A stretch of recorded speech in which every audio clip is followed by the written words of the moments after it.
नमस्ते। आज के इस एक्सप्लेनर में आपका स्वागत है। चलिए आज एक बेहद दिलचस्प रहस्य को डिकोड करते हैं। जरा सोचिए, एक ऐसा देश जिसे दशकों से रक्षा के मामले में काफी पीछे माना जाता था और जिसकी सेना बस कुछ ही साल पहले जवानों की भारी कमी से जूझ रही थी, लेकिन आज वही सेना पिछले 3 दशकों की सबसे बड़ी भर्ती लहर देख रही है। जी हाँ, हम बात कर रहे हैं कनाडा की। आखिर एक संघर्ष कर रही सेना ने एकदम से अपनी किस्मत कैसे बदल ली? चलिए इसी कहानी को गहराई से समझते हैं। तो चलिए सीधे मुद्दे पर आते हैं। इस पूरे बदलाव को हम इन 5 अहम हिस्सों में डिकोड करेंगे। पतन से उछाल तक, भू राजनीतिक चेतावनी, रक्षा के लिए अरबों का बजट, लाल फीताशाही का खात्मा और अंत में आगे का लंबा रास्ता। शुरुआत करते हैं हमारे पहले हिस्से से, पतन से उछाल तक। देखिए, आज सेना में भर्ती के लिए जो कतारें आप देख रहे हैं ना, सच मानिए बस कुछ ही समय पहले हालात एकदम उलट थे।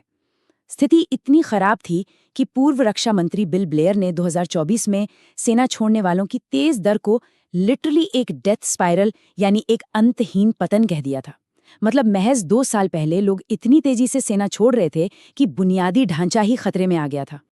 लेकिन फिर अचानक से चीजें पलट गईं। 7,000, जी हाँ, पिछले वित्तीय वर्ष में कनाडाई सेना में पूरे 7,000 नए सदस्य शामिल हुए हैं।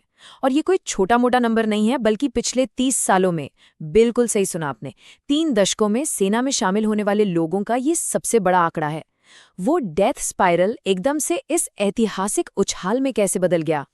अगर हम इसे थोड़ा और पर्सपेक्टिव में देखें तो 2019 और 2020 के दौरान सेना को करीब 36,000 आवेदन मिले थे, लेकिन पिछले 1 साल में ये आंकड़ा सीधे 1 लाख को छूने वाला है।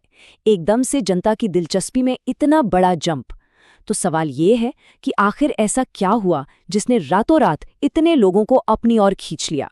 चलिए अपने दूसरे हिस्से की तरफ बढ़ते हैं, द जियोपॉलिटिकल वेकअप कॉल, यानी भू राजनीतिक चेतावनी। इस कहानी की जड़ें दरअसल कनाडा की सीमाओं के बाहर है। दुनिया भर में जो उथल-पुथल मची है ना, वो इसका सबसे बड़ा ट्रिगर है। 2022 में रूस का यूक्रेन पर हमला, ये एक बहुत बड़ा टर्निंग पॉइंट था। और फिर 2023-24 आते-आते रक्षा खर्च को लेकर अमेरिका का दबाव भी काफी बढ़ गया। इन सब ने मिलकर आज का ये ऐतिहासिक उछाल पैदा किया है। इससे ये बिल्कुल साफ हो जाता है कि जब दुनिया में अस्थिरता बढ़ती है तो लोग सेना की तरफ ज्यादा रुख करते हैं। और हाँ, अमेरिकी नेताओं की बयानबाजी ने भी कनाडा के लोगों में राष्ट्रवाद की एक नई भावना जगा दी है। जैसे डोनाल्ड ट्रंप का कनाडा को 51वां राज्य कहना, या स्पीकर माइक जॉनसन का ये आरोप लगाना कि कनाडा बस अमेरिका के भरोसे बैठा है। इसके अलावा नाटो में कम खर्च करने वाले देश के तौर पर भी कनाडा की काफी आलोचना हुई। इन तीखे बयानों से एक नई बहस छिड़ गई, जिसने कई कनाडाई लोगों को अपनी रक्षा और संप्रभुता के बारे में नए सिरे से सोचने पर मजबूर कर दिया। इस बात को चार्लोट डुवल लिंटवेन बहुत ही बेहतरीन तरीके से समझाती हैं। उनका कहना है कि जब लोग देखते हैं कि दुनिया अब उतनी सुरक्षित नहीं रही, तो जाहिर है हम लोगों को सेना में शामिल होते हुए देखते हैं। मतलब जब भी बाहर अनिश्चितता होती है और लगता है कि देश को खतरा हो सकता है, तो लोगों में अपने देश की सेवा करने का जज्बा अपने आप बढ़ जाता है। अब आते हैं तीसरे हिस्से पर, रक्षा के लिए अरबों डॉलर का निवेश। अब सिर्फ बाहरी कारण ही नहीं, बल्कि कुछ अहम घरेलू नीतियां भी बड़ा रोल निभा रही हैं। 46 अरब डॉलर, ये भारी भरकम रकम सरकार इस साल रक्षा पर खर्च करने जा रही है। और ये इतना जरूरी क्यों है?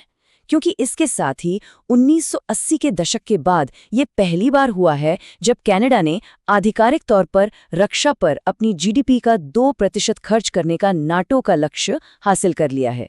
तो अब सवाल उठता है कि ये 46 अरब डॉलर आखिर जा कहाँ रहे हैं? भाई, इसमें शामिल है एक पूरी पीढ़ी की सबसे बड़ी वेतन वृद्धि।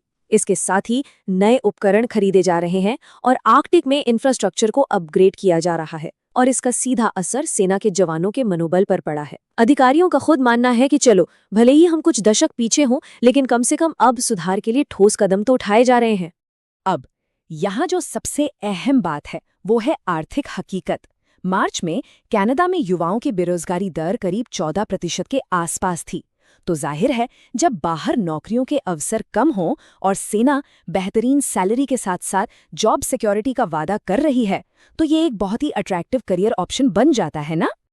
आगे बढ़ते हैं चौथे हिस्से की ओर, लाल फीताशाही यानी रेड टेप को कम करना। देखिए, लोगों में दिलचस्पी तो बहुत थी, लेकिन पुरानी व्यवस्था इतनी सुस्त और कागजों से भरी थी कि मानो सेना में जाने से पहले आपको फाइलों के पहाड़ से ही युद्ध लड़ना पड़े। लेफ्टिनेंट कर्नल ट्रेविस हैंस खुद कहते हैं कि दिलचस्पी तो हमेशा से थी, बस सिस्टम से पार पाना मुश्किल था। लेकिन अब नई व्यवस्था ने काया पलट कर दी है। पूरी प्रक्रिया को डिजिटाइज कर दिया गया है। इलेक्ट्रॉनिक डॉक्यूमेंट्स ने पुरानी रुकावटों को काफी हद तक खत्म कर दिया है और प्रोसेस में तेजी ला दी है। और 2022 में तो एक असली गेम चेंजर नीति आई। सेना के दरवाजे परमानेंट रेजिडेंट्स यानी स्थायी निवासियों के लिए भी खोल दिए गए। नतीजा, पिछले साल जितने भी नए लोग भर्ती हुए, उनमें से पूरे 20% विदेशी नागरिक थे।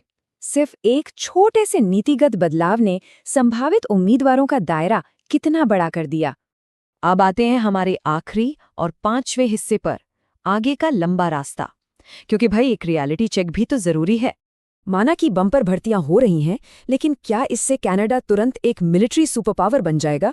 दरअसल कनाडा अब एक बहुत बड़े विस्तार की योजना पर काम कर रहा है। उनका टारगेट है 85,500 नियमित सैनिक और 3 लाख रिजर्व सैनिकों की मोबिलाइजेशन फोर्स। 2004 के बाद से इतने बड़े पैमाने पर कोई योजना नहीं बनी थी, और ये साफ तौर पर यूक्रेन युद्ध के विश्लेषण से मिली सीख है, जहां विशाल मैन पावर ने सबसे अहम रोल निभाया है। लेकिन जमीनी हकीकत थोड़ी अलग और चौंकाने वाली है। इतने बड़े भर्ती उछाल के बावजूद कनाडा की ऑपरेशनल कैपेसिटी अपने सहयोगियों से काफी पीछे है। तुलना के लिए देखें तो कनाडा एक साथ सिर्फ कुछ हजार सैनिकों को ही तैनात कर सकता है, जबकि यूनाइटेड किंगडम जरूरत पड़ने पर 10,000 सैनिकों को मोर्चे पर भेज सकता है। मतलब पैसा और आवेदन रातों रात आपकी ताकत नहीं बढ़ा सकते हैं। यही बात एक्सपर्ट रिचर्ड शिमूका भी कहते हैं।